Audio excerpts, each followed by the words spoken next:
back, everybody. This is Edwin, the Magic Engineer, and I'm back to just kind of address a couple topics that have been brought to my attention constantly on the channel. And this is based on some of the recent videos and the interviews that I've done, and just, I don't know, just some of the comments that I keep getting from people. I just wanted to address it a little bit, but before I get into that, I want to mention that I don't sell cards very often anymore, but I am actually selling a Beta Chaos Orb on eBay. And I have two Chaos Orbs. I have an Unlimited and a Beta. I am keeping my Unlimited so I can play it in tournaments, and I'm selling the Beta because I've got some special uses for the funding from that, like specifically those arcade 1-up boxes that I'm going to be doing some reviews on here pretty soon, and you guys have seen me post those on Instagram. And I've been talking about those a little bit, like here and there with friends that, you know, I'm into these arcade 1-up boxes, and they're a little spendy, so I had to get a little cash to buy some of those things because, as you guys know, I don't do Patreon. I don't ask anyone for any money or something like that. So I don't sell cards very often, but I am selling this Chaos Orb, and I've got it listed online right now on, as you can see in this picture. And what I'm actually doing is I'm offering up, if anyone's interested, up to an hour of, you know, on video discussion if somebody wants to, and or up to 2 hours of gameplay. And of course, there's no charge for any of that. And I don't know if that's appealing to anybody, but if you want it, it's there with the auction. And the reason why I throw that in there is just because, like, it's really hard for me to find time to game and to play with people. And I get requests from people all the time, and I'm actively talking to people. I'm chatting with them on email. I'm playing games with someone, but I just can't guarantee it for anyone because I'm getting too many requests now these days. So whoever buys this auction, if you want it, that time is offered up for free. And I started the auction below market value because I just wanted to make sure that I wasn't asking anything that was like incorrect or unfair for the card, so I listed it below market value. So anyways, yeah, that's there. If you guys are interested, go check it out. Now, about the main topic, I kind of want to talk about like the difference between like Twitter and Instagram, because many of you guys might notice that I'm on Instagram and I'm very active on it. And I have an account on Twitter, but I almost never post, and there's a certain reason for that. And the reason, really summed up quickly, is that just, you know, Twitter is just, it's so negative. You know, every time I go on Twitter, you know, people are arguing or complaining about something. I mean, there's some statements where people will say I love something, but, you know, in like those short number of sentences that you can actually get into a Twitter post, you can't really elaborate on something like that like an awful lot. And you don't have, you know, it doesn't lend itself very easily to pictures and everything. Excuse me. So it just seems to be mainly a format for people to, like, you know, make little verbal shots at each other about something, like, for the most part is what it seems to be. And just that's what I see on it most of the time. And so, you know, I've only ever been called over to Twitter a couple times, and every time it was like for something negative, right? Something bad was going on, or somebody was fighting or complaining about something. Now, in total contrast, Instagram, it's like the whole point of it is like, here's a picture of something that I just love, right? Here's something that I care a lot about, or that I'm very passionate about, or I'm very happy about, or here's a neat chunk of food I'm about to eat, or something like that. It's all about positive reaction, emotion based is what Instagram seems to be all about. And as many of you know, like, I tend to want to avoid like any kind of conflict or chaos or battle on my YouTube channel. And so I'm just drawn to Instagram because I don't do this for money. I don't do this to battle with people. I'm not in this for subs. I'm not in it for any of that nonsense. I just wanted to just meet people, connect, play some games. The whole reason I did this channel was to meet other people that have similar interests, that would actually want to talk to me, and then I would actually get to sit down and play games with them or chat with them over the internet. And that goal has absolutely been hit. And that's exactly why I'm not trying to do this crazy like sub count growth or Patreon or anything like that, because that was never the point, right? And I wanted to put my passions out there and connect with people. And so Instagram does that. because I could just post like a picture of something that I think is really cool and that people will probably respond to it. And so I'm drawn to that platform, and that's actually why I do it. So anyways, I think that that's a topic that's like worth talking about. Maybe some of you actually feel the same way about it. I'd love to hear about that. So go ahead and put some comments below if that's where you're at as well. And there's some other negative things that I wanted to mention also, that there's a lot of negative people that you run into when you start doing things on the internet and you kind of get in the public eye. And like when I was talking to Mike Hatcher, or MTG Purple as he used to be known, like he was blown away when I told him that I've actually got people that hate me, and I do. I mean, it's for the craziest reasons. Some of them, you say one thing wrong and they jump all over you, and they'll be like, well, it's like their job to be like the word police or something like that.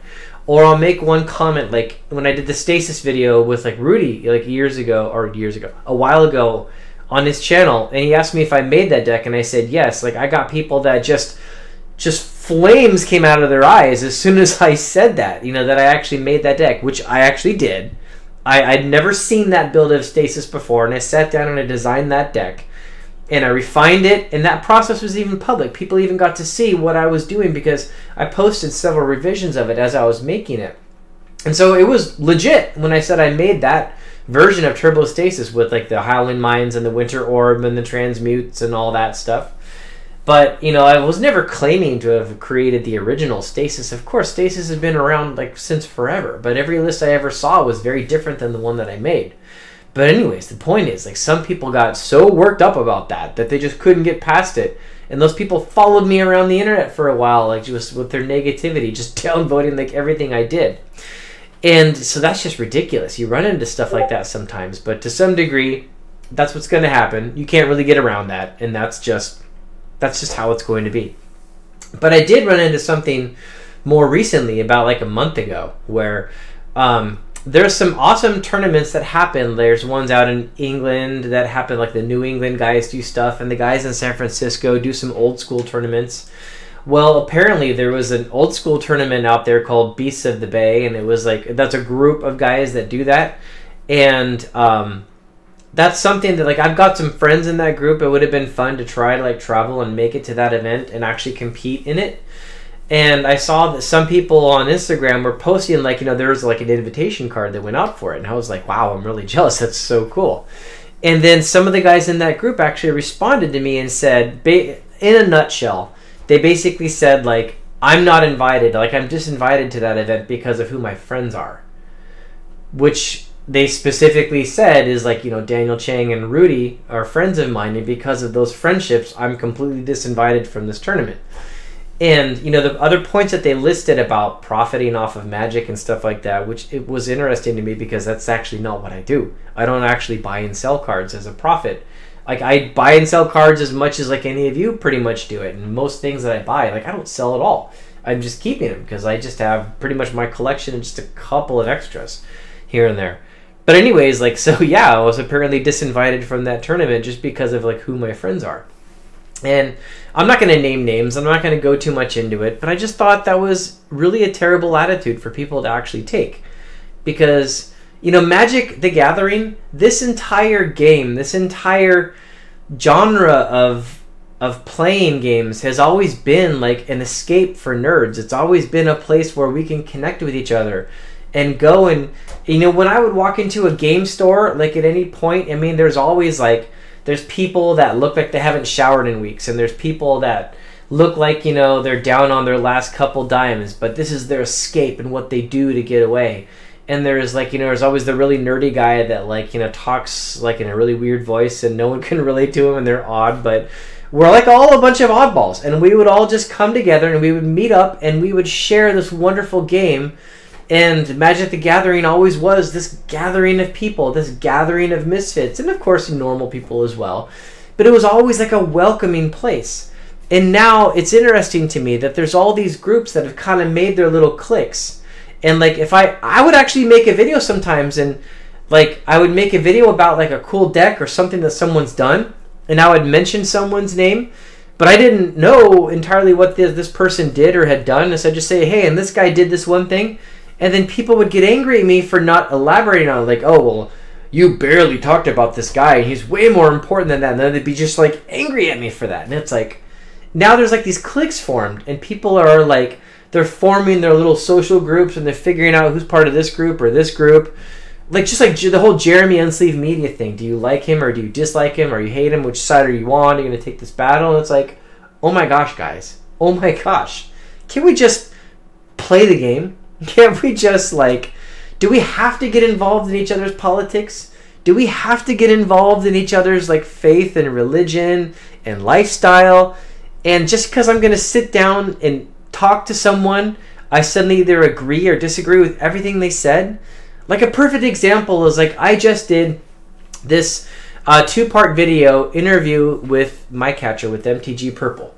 And I really enjoy looking at his content. I mean, of course, like, the guy's got, you know, he's got kind of a foul mouth, yeah. And he says some things that even me sometimes I'm like, whoa, I don't know about that.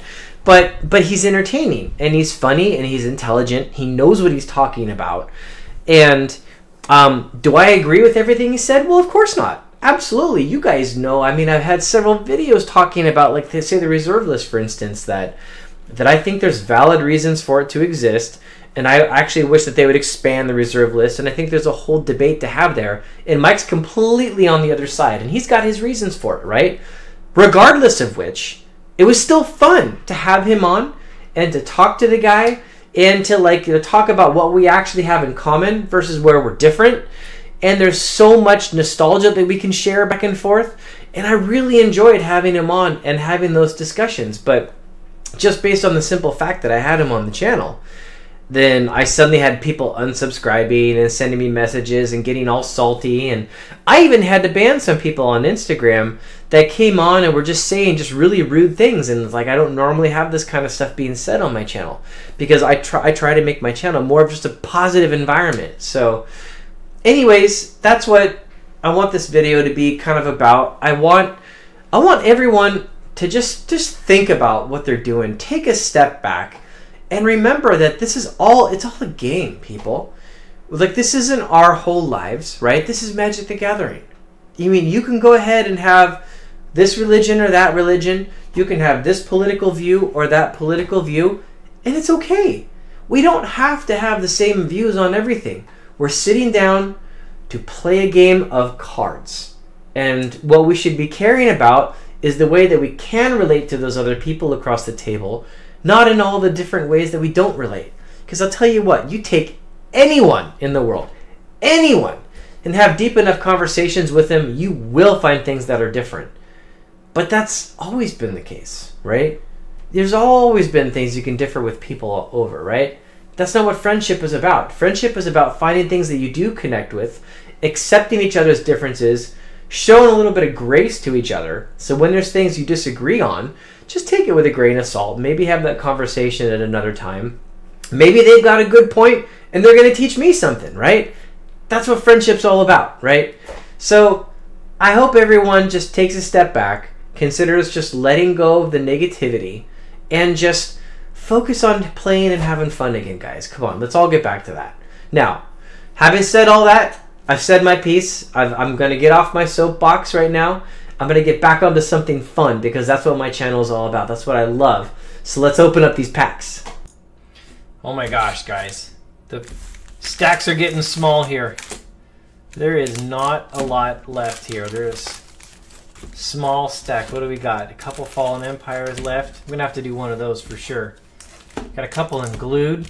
You know what? That would be fun. Do a Fallen Empires and an unglued, because then I've only got one of each of those left. Okay. Yeah, that's what we're going to do. We have been working through this stack here, guys. Working through. I'm going to do the unglued first. Wait, is there? Oh, that's just how it was folded. It just felt like it was thick on that side or something like that. What do you think, guys? Is this a search pack?